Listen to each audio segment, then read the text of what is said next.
Reka subirinde abahikaze mwese inshuti banywanyi bacu mukunda kandi mukakurikira amakuru n'ibiganiro dutambutsa kuri ishene yacu ari no yanyu ya Isange TV. Ishene ibashikiriza amakuru n'ibiganiro biba bigezweho kandi biba byakuruwe amatohoza haba mu bisata bitandukanye nka politiki, umutekano, inkino, indero, iperereza hagati y'akazi na muntu, makuye kure ndetse n'andi makuru yose aba ari karavugwa ijya nino. Ndabahaye mwiriwe abandi ndabahaye mwaramutse bivanye naho muherereye. Iri ni iteka n'umunezero ntangere bigusubira kubana namwe banywanyi bacu mukunda kandi mugakurikira amakuru n'ibiganiro dutambutsa kuri ishene yanyu ari nayo yacu ya Isange TV. Ishene ibashikiriza amakuru n'ibiganiro biba abigezweho kandi biba byakuruwe amatohoza. Reka rero nkengurukire mwese mudukurikira muri mu mecungararo igize igihugu cyacu cy'u Burundi, abadukurikira bari mu bihugu bibanyi ndetse n'abari mu makunguye kuri mwese ndabahaye ikaze mu makuru yacu y'aka kanya. Amakuru ahambaye, amakuru yihuta cyane, amakuru araza agushimikira ku ngingo nkuru zikurikira.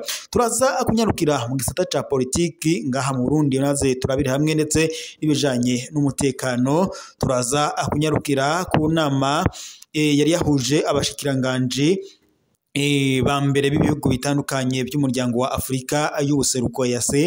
Ikaba ari inama rero yari yabereye mu gihugu kibanyi ca Kenya, aho ndetse yari yitabiriwe n'abanyacubahiro batandukanye. Ikaba yari irongowe n'umukuru w'igihugu ca Kenya ariwe William Ruto, aho nyine bariko baraganira ngo kungene umutekano w'ungaha mu karere k'ibiyaga binini ubandanya ugaruka. Si abashikiranganje ba mbere b'ibihugu gusa by'umuryango wa Afrika y'ubuseruko bari bitabiriye iyo nama, kuko n'abahagarariye ibisirikare by'ibihugu byabo bose bakaba bari bitabiriye iyi nama. Ni inama yagira irabire hamwe ukungene umutekano mu buseruko bwa Repubulika Iharanira Intwaro Rusange ya Kongo uhagaze ndetse no ngaha mu karere k'ibiyaga binini. Repubulika Iharanira Intwaro Rusange ya Kongo imaze imyaka itari mikeyi yumvikanamo umutekano mukeyi, aho kuva mu mpera z'umwaka wa 2021 umugwi wa M23 wongera kwatukana ibigwanisho. Abatari bakeyi mu banyagihugu b'u Burundi baramaze guhungira mu bihugu bibanyi bitandukanye harimo ndetse n'igihugu cacu c'u Burundi. Repubulika Iharanira Intwaro Rusange ya Kongo rero igaragaramo imigwi itwaje ibigwanisho itandukanye, nubwo igisirikare cishira hamwe rya EAC yari ryafashe ingingo yo kohereza y'abasirikare bayo kugira ngo bafashe igisirikare ca leta ya Kongo FARDC guhangana n'imigwi itwaje ibigwanisho nka M23, ndetse na leta y'u Burundi yari yateye intege leta ya Kongo aho yohereje abasirikare baba ibihumbi 10 mu gutanga intererano mu gucungera umutekano muri Repubulika Iharanira Intwaro Rusange ya Kongo.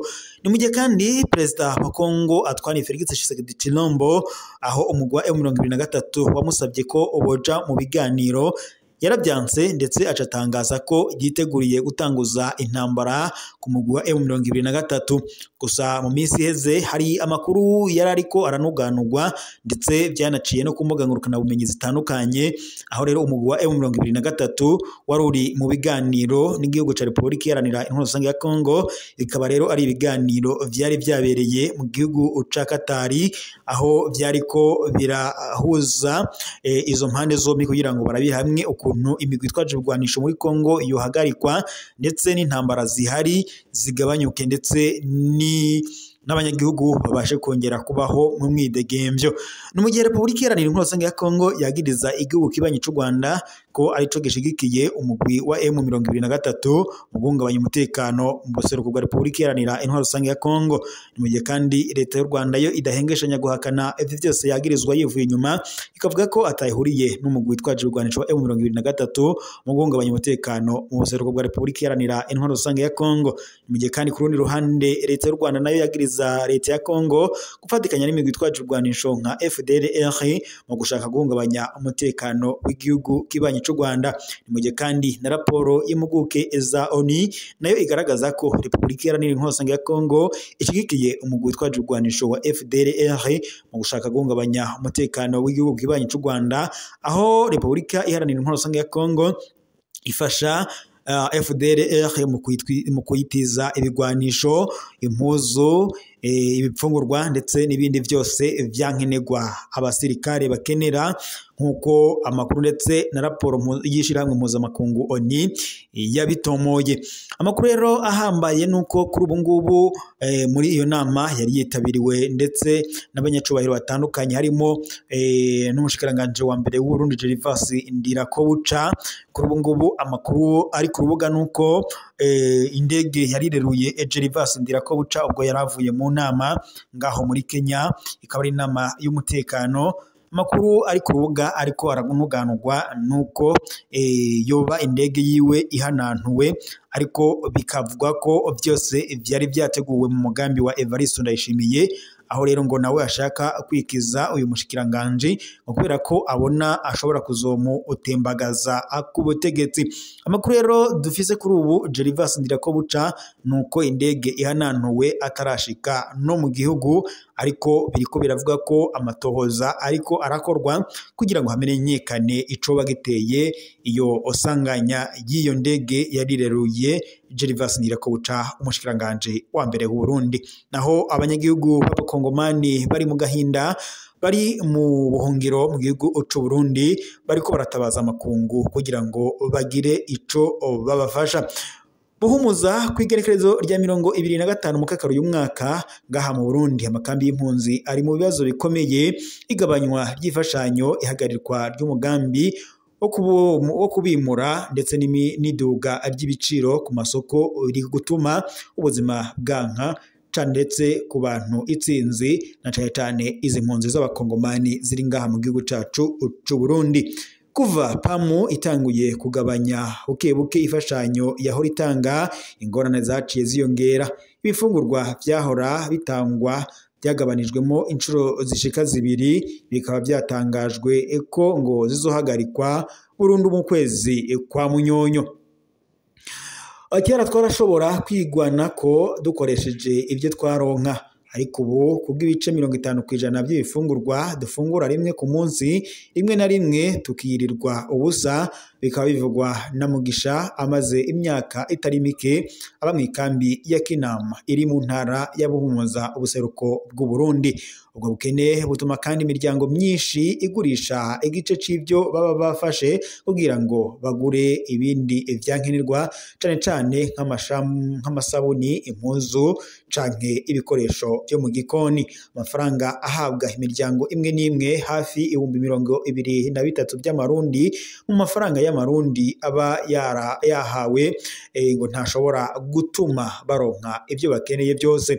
Nagiye ku bitaro n'umwana wanje w'umuhungu arwaye, bambwiye ko atamiti iriyo. Muri ayo mafaranga 23,000 y'amarundi duhabwa, ntegerezwa guhitamwo hagati yo kugaburira abana banje canke kugura imiti. Niko bivugwa na Aniseti, impunzi y'umukongomani itashimye ko ikambi irimwo imenyekana.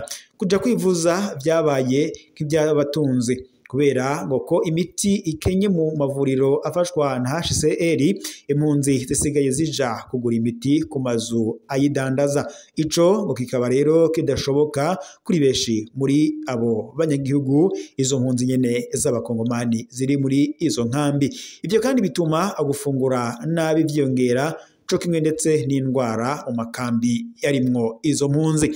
Naho kuva Donald Trump, perezida wa Leta Zunze Ubumwe za Amerika, atanguye ikiringo ciwe ca kabiri muri Maison Blanche, agashira mu ngiro ingingo zigoye zo kwakira abimukira, ibyo kurungikwa muri Leta Zunze Ubumwe za Amerika byaciye bihagarara. Twari tumaze imyaka myinshi turindiriye ko dushikirwa, twari twamaze kubazwa ibibazo, hari ndetse hasigaye gusa umunsi wo gufata urugendo. Byose byarahagaze kuva ku igenekerezo rya 27/0 igihe hatangura gushirwa mu ngiro ingingo za Donald Trump, perezida wa Leta Zunze Ubumwe za Amerika. Twari twarafashe ingurane yo kwitegurira urugendo, nari nahebye akazi kampa amafaranga ndetse nibaza ko uca ndi bugende. Inyuma yo gutangaza ko ibyo kurungikwa bihagaze, naciye ngwa mu bukene budasanzwe. Ibi rero bikaba byiganwa na Korode, impunzi yaburaniwe.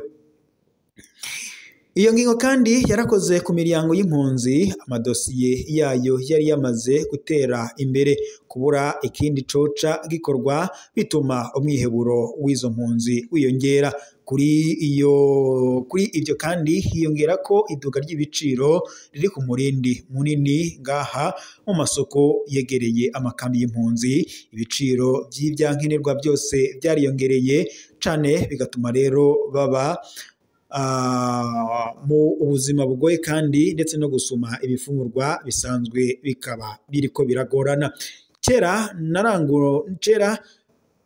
avuga ko ngo bavuga ko kandi ngo kera n'amarundi 10,000 warashobora kugura agaseke k'ibijumbu ku isoko ariko ubu ngo bisaba ayakuvye inshuro 2 canke 3 muri ayo mafaranga. Ibi bintu rero byose ngo byaraduze ibiciro kiretse ifashanyo niko byivugwa bikaba bitangazwa na Consolatrice impunzi iba muri Kinama. Uburundi burimo impunzi zirenga 90 z'abanyekongo abeshi bakomoka mu ntara ya Sud Kivu mu buseruko bwa Repubulika iharanira intwaro rusange ya Kongo. Muri izo ngorane kandi ubu ukubaho ni urugamba rwa buri munsi abatari bake babandanya basaba ifashanyo ariko umuryango mpuzamakungu wirabira hirya. Abategetsi b'u Burundi bo baguma mu gacerere mu gihe amakambi yabaye ay'ubuzima bugoye cane hamwe ndetse hatosubira gutangwa ifashanyo byihuta hanasubire gushirwaho umugambi wo kurungika mu bindi bihugu impunzi. Amakambi y'impunzi zo mu Burundi ashobora kwinjira mu ngorane zikomeye cane zirengeje iziriko ziragaragara kuri uyu munsi nkuko bisigurwa n'abahinga na cane abarakurikiranira hafi iby'umutekano ngaha mu karere k'ibiyaga binini. Reka mushimire mwese mwari kumwe natwe mu makuru ko tubashikiriza ayaka kanya tuyasozere ngaha dusubire mu kanya mu makuru araza kuba agezweko.